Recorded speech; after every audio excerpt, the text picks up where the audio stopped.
Inside a large room, warm golden light from wall sconces illuminated tall bookshelves reaching the ceiling. The space exuded a solemn and antique atmosphere. Headmaster Alpeas, with his long silver hair and beard, wearing a dark robe, spoke in a calm voice to the young man Shirone standing before him. Alpeas, the reason I say you can investigate the Kergo Ruins is because I trust your judgment. Therefore, you absolutely must not let your guard down. Do you understand? Shirone, in a neat outfit with a waistcoat, offered a relieved and grateful smile. Shirone, thank you, sir. I will be careful. You don't need to worry about anything. The conversation seemed to be over, but then the headmaster's expression turned inquisitive, and he looked directly at Shirone. Alpeas, may I ask why you're investigating Miro? Shirone jumped slightly, her face showing a fleeting moment of surprise before quickly becoming serious. Principal Alpeas narrowed his eyes, his sharp gaze awaiting an answer. Shirone softly replied, her gaze cast downward. Shirone said, I heard a voice while traversing the dimensions. The headmaster looked surprised, raising a hand slightly. A voice? Shirone's blue eyes drooped slightly, clouding with gloom. Shirone, yes, that was my voice. The scene suddenly plunged into thick darkness, ripped apart by chaotic streaks of red energy. Deep within Shirone's mind, venomous words echoed, carving themselves into his heart. Blood-red, trembling words appeared. Your parents only needed one child. You're not their son. Those aren't your parents. No one in this world needs you. Simultaneously, there was the image of a distorted, horrifying face, with a wild smile and crazed, glowing eyes, rendered in fiery red lines. Shirone's voice continued, low and heavy, as he explained to the principal. Shirone, they spoke of things I had hidden deep within my mind. Then, a final sentence, like a verdict, grated in the dark space. You have been abandoned. Inside the headmaster's austere and somewhat dark office, tall bookshelves reaching the ceiling overflowed with ancient and modern knowledge. Alpeas, with his long silver hair and beard, narrowed his sharp eyes in thoughtful contemplation. The headmaster spoke calmly. I've heard Clump's account of everything about Shirone. Facing his teacher, the blonde-haired Shirone replied respectfully, only because I accepted all of that as part of myself was I able to achieve the diamond body. Shirone continued, his gaze unwavering, but your path is still long. You want to become even stronger. Shirone's face showed determination, his bright blue eyes gleaming with resolve. He said, to do that, you need to understand yourself better. Professor Alpeas listened silently. Shirone added, I believe I need to understand my own internal conflicts. Conflicts that even the child himself had forgotten. Headmaster Alpeas remained silent, lost in deep thought. Shirone lightly grasped her hand, her gaze distant as she recalled her thoughts. That's why I started thinking. Although this is just a feeling, in Shirone's mind, the image of the stunning goddess Adrias Miro appeared, her flowing blue hair adrift in the starlit cosmos.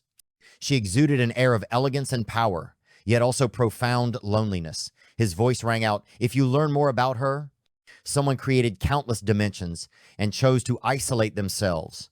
Returning to reality, Shirone's face shone with hope and determination. You might find the answer I'm looking for. In an elegant room, the bright yellow morning sun shone through a large arched window. Headmaster Alpeas, an elderly man with long silver hair and beard, stood pensively by the window. He wore a dark robe, silently gazing out, saying nothing, lost in thought. From his perspective, he saw young Shirone's back as he strode along the courtyard's stone path. Sunlight enveloped the boy, creating a peaceful scene. Headmaster Alpeas mused, children that age always get lost. The headmaster's aged but resolute face creased slightly in thought. Deep down, he continued his musings, focusing on the vastness of the world outside, where flocks of birds were circling above the city. The truth is, every single person on this vast earth. The image shifts to a lone boat moored by the shore, then to Shirone's solitary back facing the boundless void. All are lonely travelers. Headmaster Alpeas, still watching Shirone's figure from the window, had a gentle and hopeful expression. I hope you'll find what you're looking for soon. The path to finding oneself. The path to protecting one's loved ones. A soft click sounded. Principal Alpeas opened the gold pocket watch in his hand. Inside was an old photograph of him as a young man next to someone else. He looked at the memento, a fleeting smile touching his lips. It's truly amazing, isn't it? An elderly man with striking blue eyebrows was intently watching Principal Alpeas. With a stern face and sharp golden eyes, Mr. Clump spoke, that boy looks just like me. when I was young. Headmaster Alpeas, his long hair streaked with gray, leaned out the window, his face etched with a profound sadness. He replied thoughtfully, "If, as you say, that boy resembles me, then who can guarantee he won't follow the same cruel path I did?" The headmaster's thoughts began to flow, the image of Shirone appearing in his mind. That child, so much like me. Memories of Alpeas' youth resurfaced. In a heated debate, a student named Sheroff passionately declared, "Wave theory is an established theory, experimentally proven." In contrast, a young Alpeas with gleaming blonde hair, a somewhat self-satisfied smile, was pictured arm in arm with a beautiful girl, surrounded by admirers. Then another scene from the past appeared. A student named Mark was screaming at the top of his lungs as he was attacked. "Ah, someone save me!" Above him, Shirone, in a blazing golden aura, swooped down to protect him. Alpeas continued his train of thought, had become arrogant with his talent. The past alpaca screamed in fury, "Damn you!" A hand shot up, delivering a slap. But then, that image was replaced by Shirone, Neid, and Eruki embracing. Neid and Eruki were teary-eyed, while Shirone smiled radiantly in her friend's arms. Alpeas silently thought, "I found some good friends." Memories flooded back. Young Alpeas turned and walked away, leaving behind an elderly, long-bearded man named Arcane. Then Alpeas also turned and left a young woman. In stark contrast, the image of Shirone appeared a strong, unwavering back, never retreating. In a confrontation, Shirone, his face bruised, his bright blue eyes blazing with determination, roared.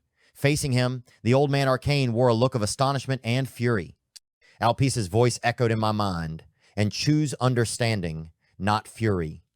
As if the boy is doing everything. In a dark, surreal setting, the aged Headmaster Alpeas placed a hand on the injured Shirone's shoulder. His face showed reverence and relief that I myself was unable to do. Returning to reality, the headmaster looked down at the object in his hand. He said with a voice full of regret, "I couldn't protect Miro." The faded photograph shows a young Alpeas happily embracing a girl named Miro. He whispers with a glimmer of hope, "But if it were a boy?" In a dark room, dimly lit by light from the window, Headmaster Alpeas, an elderly man with long white hair and beard, stood lost in thought. His face was etched with worry and regret. One hand rested on his chest as if holding something precious. He whispered with difficulty, "That boy can...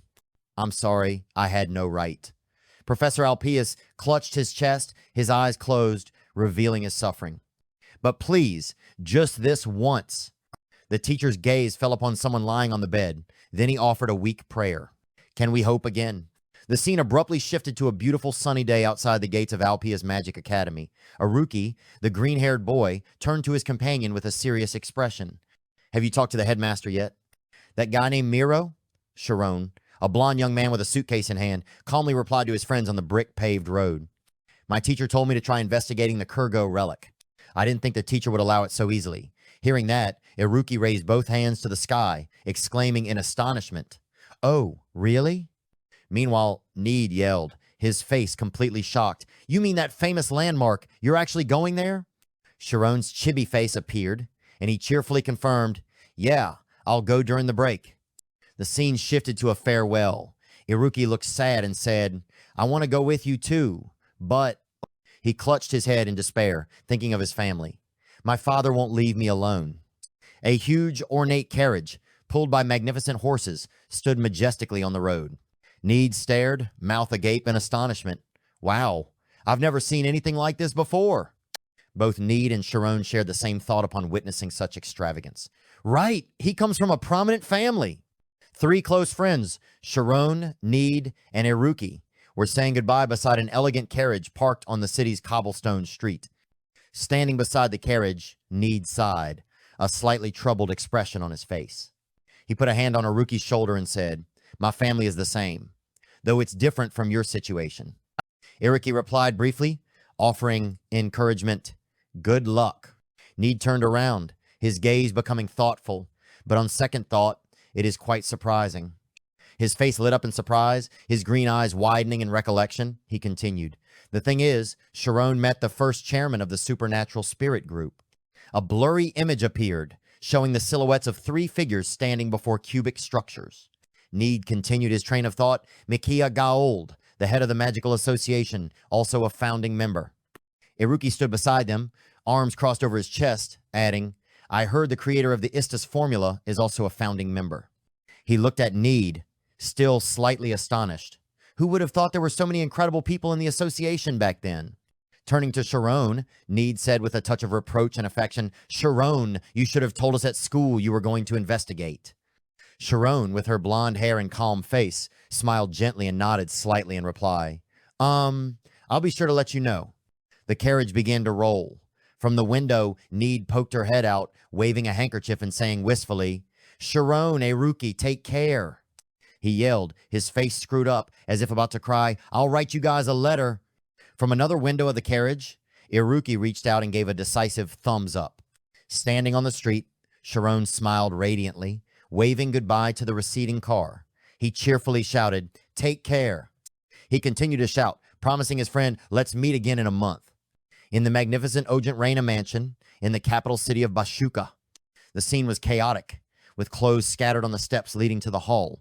In the vast space, Ogent Reina, a 20-year-old girl with long, wavy green hair, sat at a piano, her face tightened, her brows furrowed, her sharp eyes radiating, intense concentration mixed with irritation as her fingers flew across the keys, producing a rapid, insistent melody.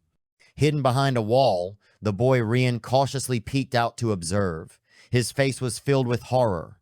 Cold sweat beaded on his forehead and cheeks, and his wide eyes showed extreme discomfort. Rian, too noisy. She's at it again. Rian, this old woman has evolved into a witch.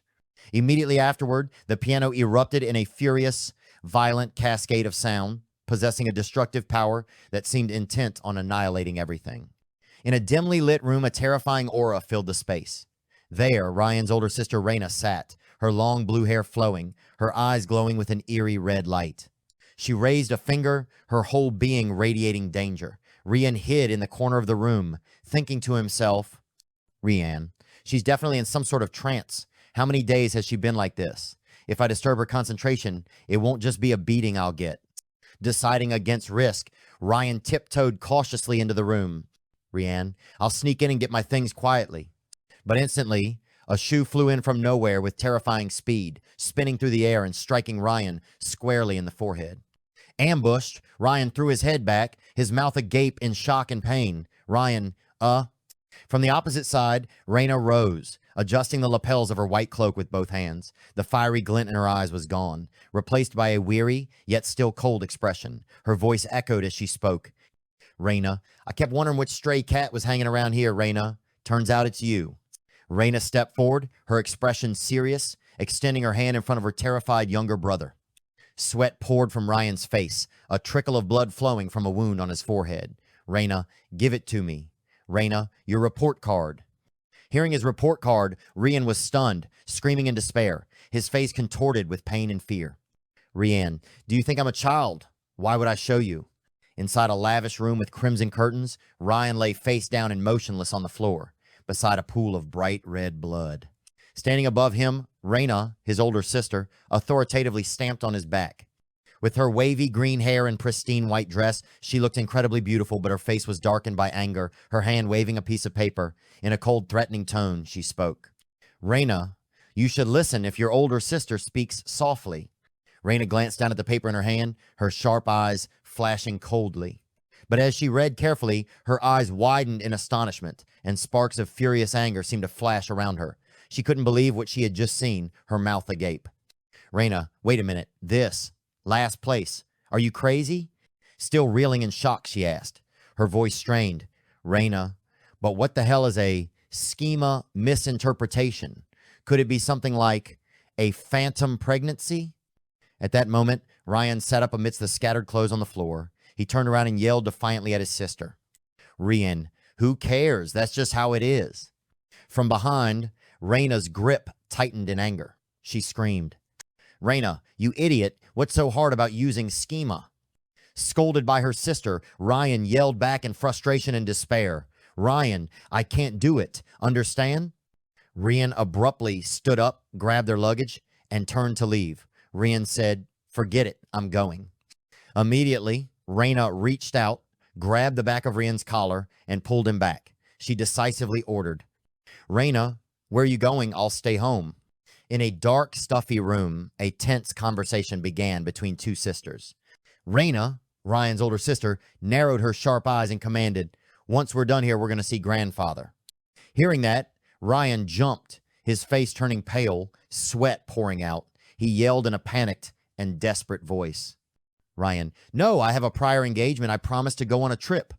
Instantly, a hand seized Ryan's hair. Reina's face was shrouded in shadow, only her eyes gleaming menacingly as she demanded. Reina, travel? With whom? Gripped tightly by her older sister, Rian winced in pain.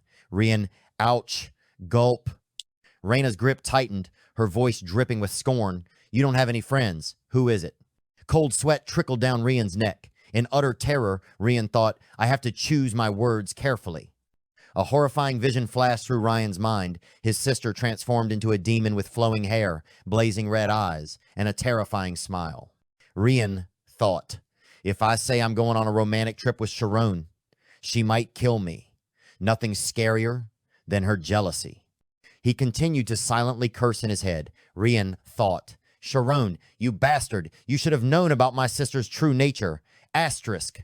Snapping back to reality, Ryan winced as his older sister pinched his cheek, his face contorting in pain. He stammered, desperately searching for a lie. "Rian, you know the Elzine family, right?" "Rian, they have only one daughter. Her name is Tess." Hearing this, Reina exploded. Her eyes widened, bloodshot with rage, a furious vein throbbing on her forehead. She roared. "Reina, there are limits to making things up. Why would the daughter of a prestigious family like the Elzines be traveling with you?" Inside a luxurious and magnificent mansion, Ryan found a chance to escape. He kicked his sister away. Ryan, an opening. Immediately the boy dashed away, leaving his sister Reina, with her long blue hair, reaching out behind him in vain. Reina, her face a mixture of horror and anger, yelled, "Hey, stop right there!" Ryan ran frantically down the large road outside the mansion, a canvas bag slung over his shoulder, sweat pouring down his panicked yet determined face. Watching her younger brothers receding back, Reina could only bow her head and sigh helplessly. Reina, sigh, Ryan. "Reina," she softly spoke, her voice both weary and slightly resigned. "When will you ever grow up?" Reina looked down at the crumpled paper in her hand. "Reina, go ahead and struggle as much as you like. I'll never surpass you." Lifting her face in the dim light, Reina's face showed a self-satisfied and defiant smile, her eyes gleaming with intense pleasure. "She'll go by horse-drawn carriage." She raised the paper like a declaration. "Reina, let's see who gets there first."